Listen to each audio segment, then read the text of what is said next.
She rushed across the palace and fell into the human's arms.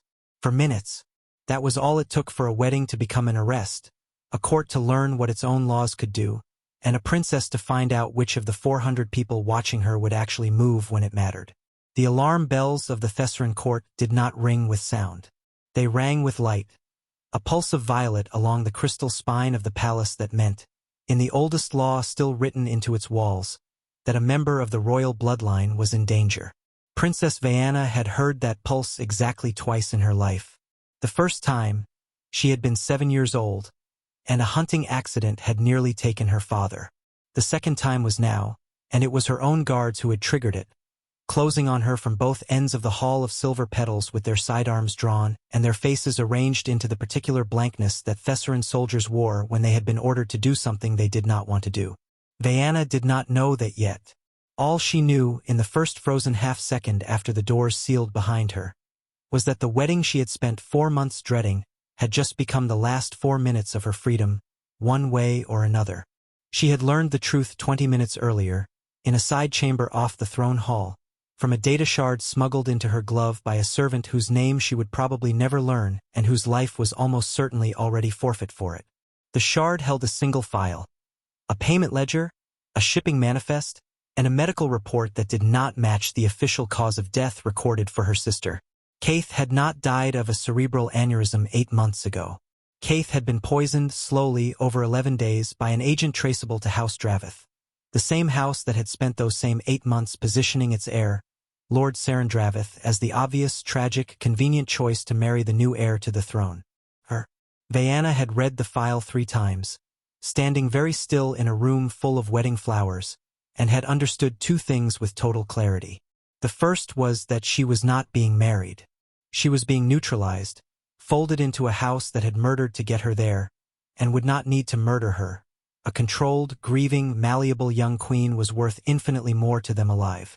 The second thing she understood was that the moment she showed anyone that she knew, her window to do anything about it would close in a matter of minutes.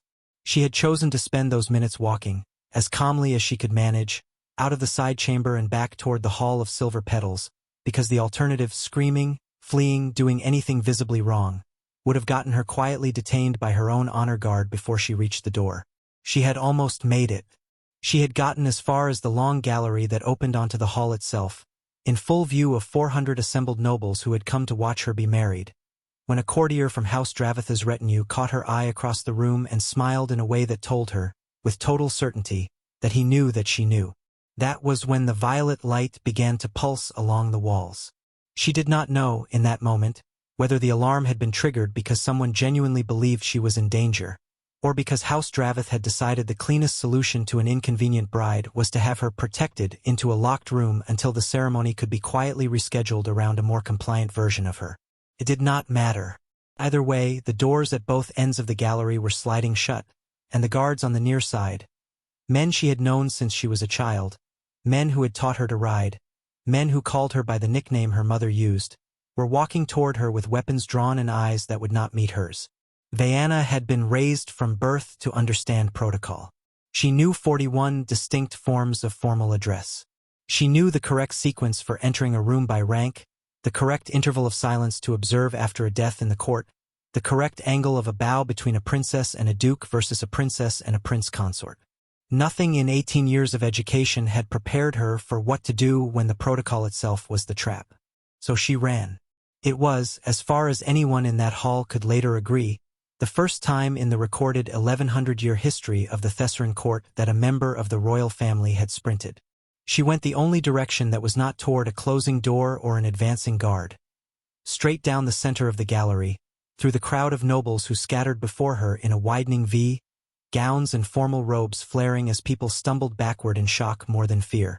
She heard her name called twice in 2 different tones, one that sounded like real alarm, one that sounded like someone trying very hard to sound alarmed while not actually being surprised. She did not look back to figure out which was which. She was not thinking about a plan. She had no plan. She had a hallway, a closing door at the far end that had not sealed yet, and 11 years of childhood spent running across palace courtyards against the strict disapproval of every tutor she'd ever had, which meant that whatever else was true about her, Vaiana of House Thessar could still run. She did not make it to the door. She made it, instead, into a man. He had been standing near the edge of the gallery for the entire ceremony, the way he always stood at Thessaran functions. Present because treaty required his presence, ignored because protocol required everyone else to ignore him, and watching everything with the specific, unhurried attention of someone who had learned the hard way that being underestimated was a resource and not an insult. Corvin Ash was human, which on Vayana's world made him roughly as significant, socially, as an interesting piece of furniture. A leftover of a first contact war that had ended in an uneasy peace 3 years earlier, kept at court under a hostage exchange clause nobody had bothered to update since the fighting stopped. He had a room in the East Wing that nobody cleaned properly. He had a standing invitation to no events and attended most of them anyway, because the treaty entitled him to, and because, as he had told exactly one person at this court and only once, a man who is bored enough eventually reads everything. What Vayana knew about him, in the half-second before she collided with him, amounted to almost nothing. What she knew in the half-second after was that his arms had come up instinctively to catch her, that he had not stepped back the way every Thessaran noble around him had, and that he was already moving, pivoting his body between her and the guards, one hand steadying her, the other rising, open-palmed, in the universal gesture of a man telling armed people to wait. "Don't," Corvin said, in Thessaran, to the nearest guard. His voice did not shake. Vayana would think about that later, how strange it was that the one person in the room who had every reason to be afraid was the only one who sounded like he wasn't. The guard, Danik, she realized dimly. A man who had carried her on his shoulders at a summer festival when she was 9. Stopped 3 meters away, weapons still raised but no longer advancing. "Step away from her, human," Danik said. "This is not your matter." "She's bleeding," Corvin said. It was not true. Vayana was not bleeding. But Corvin had said it in a flat, certain tone, the tone of a man reciting a fact rather than making a claim, and every eye in the gallery, Danik's included, dropped for a fraction of a second to check. That fraction of a second was, Vayana understood much later, the entire hinge on which the rest of her life turned. Corvin used it to say something else, fast, in a formal register of Thessaran so old-fashioned it made 2 of the watching nobles visibly flinch. An invocation of guest claim, an 1100-year-old clause of hospitality law that no one at this court had cited in living memory, because no one at this court had needed to. It stated, in language so archaic it sounded almost liturgical, that any being formally received as a guest of the crown held the right, once in their tenure, to claim protection for a member of the royal household under threat, and that to violate that claim within the walls of the palace was to violate the crown itself. The gallery went very quiet. "That statute," said a cold, precise voice from the doorway, "has not been invoked in for centuries, human. I doubt you even know what you're citing." Lord Sarandravith stepped into the gallery from the direction of the throne hall, flanked by 2 of his own house guard. His expression arranged into exactly the right blend of concern and confusion for a bridegroom whose wedding had just been interrupted by an apparent security incident. He was, Vayana thought with a kind of distant, furious clarity, very good at this. He had probably been good at it for 8 months. "Article 9, Corvin said, without hesitation. "Guest claim. Codified under the reign of Ilvith III, reaffirmed under the Compact of Silver Bells, never formally struck from statute despite 3 attempts to modernize the code in the last 2 centuries, most recently blocked in committee by..." He paused, just long enough for it to land. "House Dravith." Vayana felt the shift in the room before she understood it. It was not that anyone believed, yet, that Saren had done anything wrong. It was that a human, a hostage, an afterthought, a piece of the furniture, had just recited 200 years of legislative history in a room full of people whose entire social identity was built on knowing things like that better than anyone else in the empire. "You've been reading law books," Saren said, with the faint, dangerous smile of a man recalculating. "I've been bored for 3 years," Corvin said. "You'd be amazed what a man does with a library and no friends." It got a laugh. A short, startled, nervous laugh from somewhere in the crowd, quickly smothered, but it was enough to break the tension by half a degree, and Vayana understood, watching Saren's jaw tighten, that Corvin had done that on purpose. He was not just citing law. He was performing, buying seconds, making the room a witness instead of an audience. "Princess Vayana," Saren said, turning to her, and his voice softened into something that would have sounded, to anyone who had not just spent 20 minutes reading a murder ledger, like genuine tenderness. You're distressed. That's understandable, given the disruption. Come. Let's get you somewhere quiet, and we can sort out whatever has frightened you. Somewhere quiet, Diana repeated. Her own voice surprised her by coming out steady. Like the room where you kept my sister for 11 days while you decided how much poison it would take? The silence that followed was total. Somewhere at the back of the gallery, a glass fell and shattered, and the sound seemed to travel a very long way. Saren's expression did not break. Quite. But something behind it did.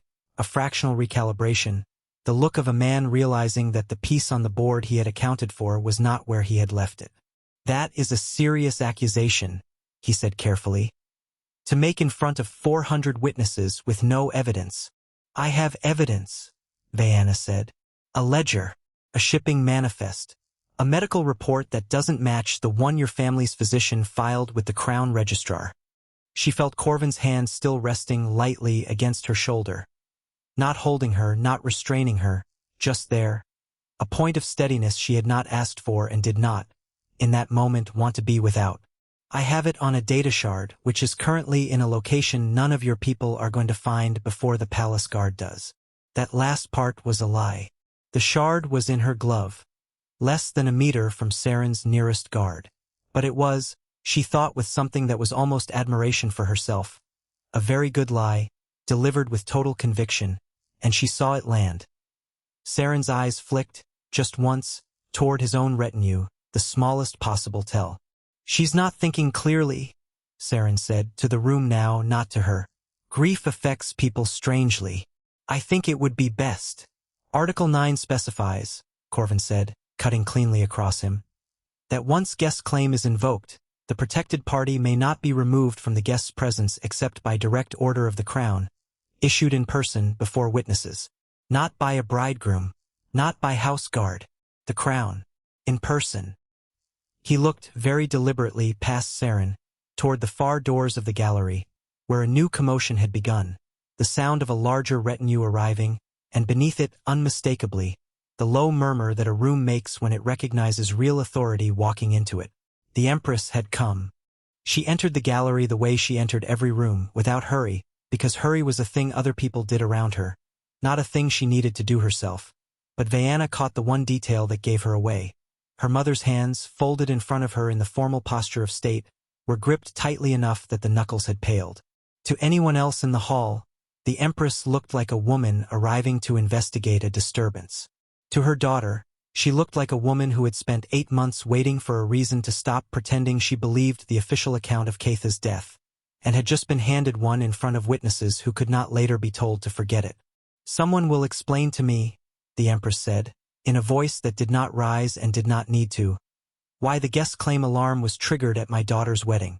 For a moment nobody spoke. Saren opened his mouth to offer some smooth account of a security misunderstanding, and Diana watched her mother's gaze move to him, hold there for exactly as long as it took to make the silence uncomfortable, and move on. A small, surgical cruelty that told Diana her mother had already decided, before a single word of evidence had been presented, where her suspicion lived. I triggered it, Corvin said. Under Article 9. I claimed protection for the princess. On what grounds? On the grounds, Diana said, finding her voice again, that I have proof my sister was murdered, and that the house arranging my marriage arranged her death first. The Empress did not gasp. Thessaran empresses were not raised to gasp. But something in her face went very still, the particular stillness of a person absorbing a blow they had, on some level, already braced for, and Diana understood in that moment that she was not delivering news to her mother so much as finally giving her permission to act on something she had already known. Bring me the evidence, the Empress said. Here, now, in front of this court. It took 11 minutes for a runner to fetch a reader from the archive office, and in those 11 minutes nobody in the gallery moved, or spoke above a whisper, or did anything except watch the small tableau at its center. A princess in wedding silk, a human in plain gray, and a bridegroom whose composure was, very visibly, beginning to fracture at the edges. When the ledger and the manifest and the mismatched medical report finally scrolled across the projected display for the whole hall to see, Vaiana watched something she would remember for the rest of her life. The moment 400 nobles, in near-perfect unison, turned to look at House Dravatha's retinue instead of at her. Saren was arrested within the hour. His guards did not resist. Whatever loyalty they had carried into that gallery evaporated the instant the ledger appeared, because a soldier's loyalty to a losing house has a much shorter half-life than anyone likes to admit at the start of a conspiracy. Vaiana would learn, in the hour that followed, that the alarm pulse had reached her mother's chambers within seconds of being triggered, and that the Empress, who had buried one daughter 8 months ago and had spent every day since quietly, privately, without telling anyone, ordering her own independent inquiry into the cause, had been 3 corridors away already, moving toward the ceremony with a question she had not yet found the courage to ask out loud. She would learn that her mother had suspected House Dravath for 6 weeks and had lacked the one thing that would let her act on it. Proof delivered publicly, in a way that could not be quietly buried. Vaiana had just handed it to her, in front of 400 witnesses, with a human's hand steady on her shoulder and an 1100-year-old law standing between her and a closing door. What happened next took 11 days to conclude and would fill the court archives for years. The arrest of House Dravatha's inner council, the confession extracted from Saren's own physician within 48 hours once he understood the ledger was real and the crown was watching, the slow, grim work of confirming that Keitha's death had indeed been murder and not misfortune. None of that happened quickly, and none of it happened easily, and Vaiana would spend more nights than she wanted to admit lying awake turning the shape of her sister's last 11 days over in her mind, trying to make peace with a truth that offered none. But all of it started in that gallery, in the space of about 4 minutes, with a run down a hallway and a law nobody had used in 400 years. Asterisk, asterisk, asterisk. That same night, long after the gallery had been cleared and the wedding flowers had wilted, unclaimed in their formal arrangements, Vaiana found Corvin in one of the palace's smaller receiving rooms, sitting alone with a cup of something he was not drinking. Nobody had told him to stay. Nobody had told him to go, either, and 3 years of court life had taught him that when in doubt, stillness drew less attention than motion. "You could have been shot," she said, sitting down across from him without waiting to be invited. A breach of protocol so small compared to the day's other breaches that neither of them noticed it. Danik had his weapon raised. "If he'd fired before you finished the invocation." "He wasn't going to fire," Corvin said. "Not really." You could see it in how he was holding the weapon, high, not braced, finger along the frame instead of the trigger. He wanted a reason not to shoot. "I just gave him one before anyone with more authority could give him a different order." "How do you know things like that?" "Reading a man's grip from across a room." Corvin turned the cup slowly in his hands, and for the first time since she'd known him, 3 years of nodding to him across state functions without ever really seeing him, she watched him decide to answer a question honestly instead of deflecting it with the dry humor he used the way other people used armor. "I was a line medic," he said, "during the first contact war, before I ended up here as part of the exchange. You learn to read a body before it moves in that line of work, because the half-second between deciding and doing is usually the only warning you get. Your soldiers aren't so different from mine were, underneath the training. Fear looks the same on everyone, once you know where to look for it. Is that why you cataloged our laws?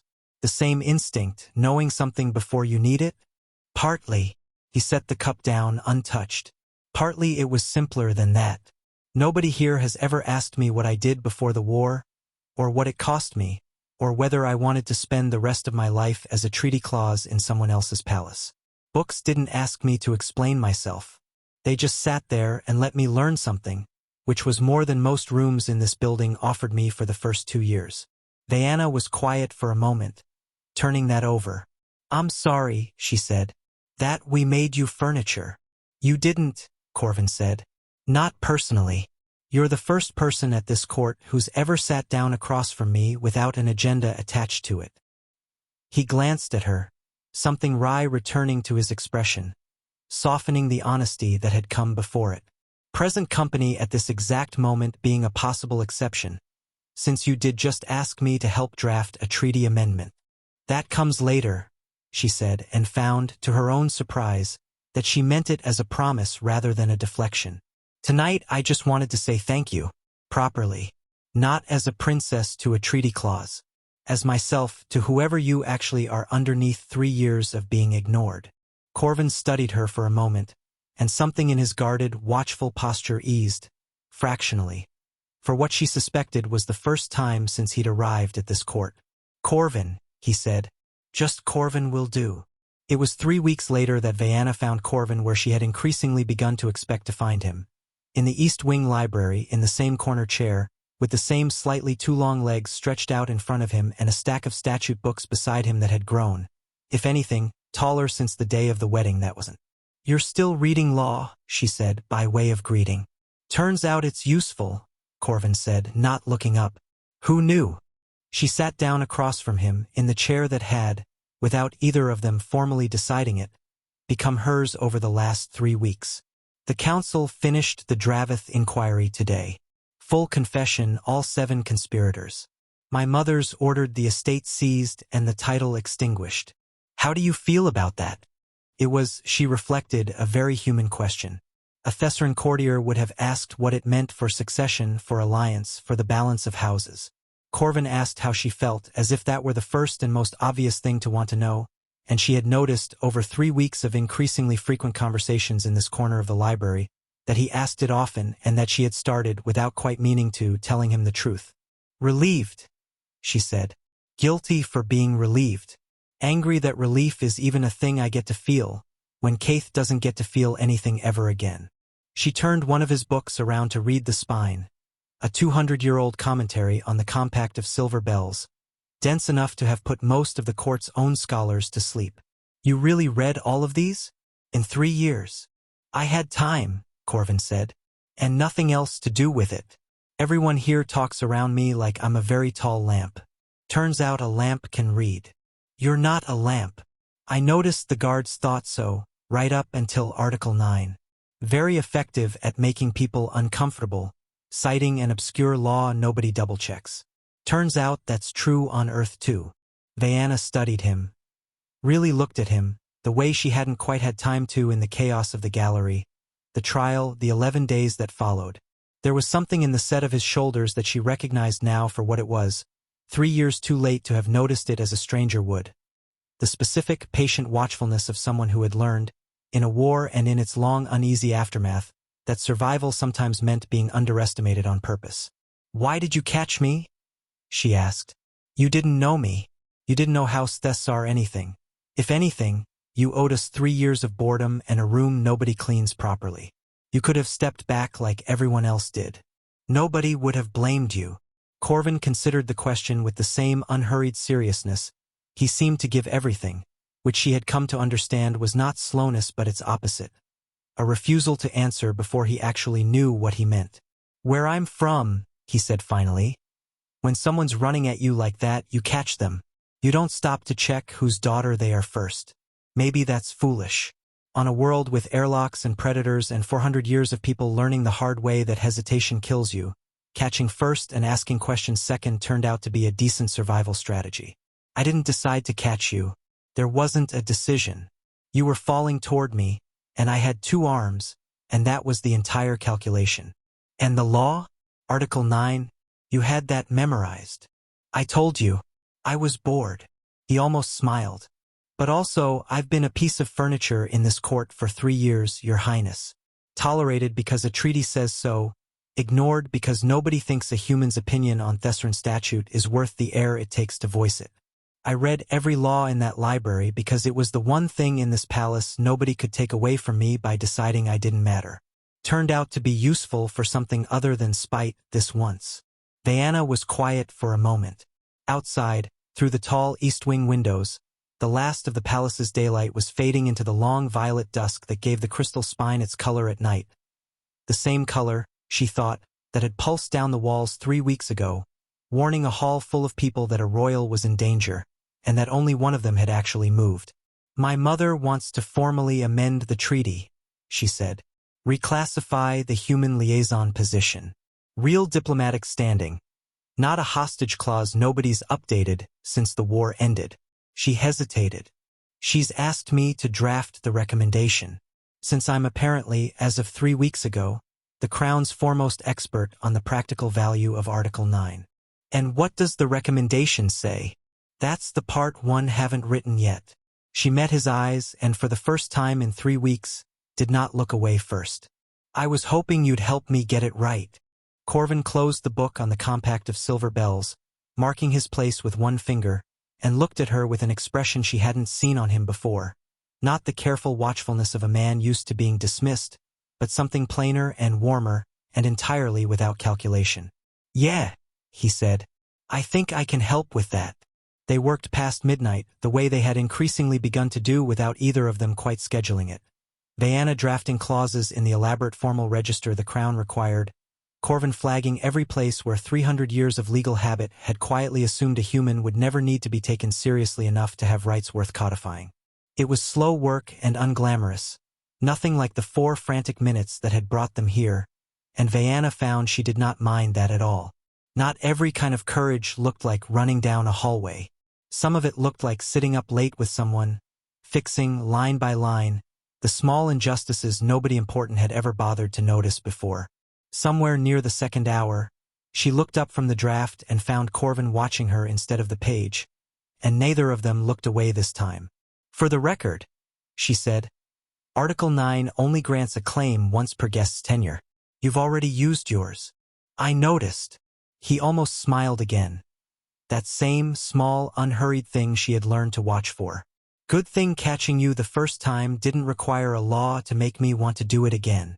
Outside, the crystal spine of the palace dimmed from violet into the ordinary blue-black of an unremarkable night.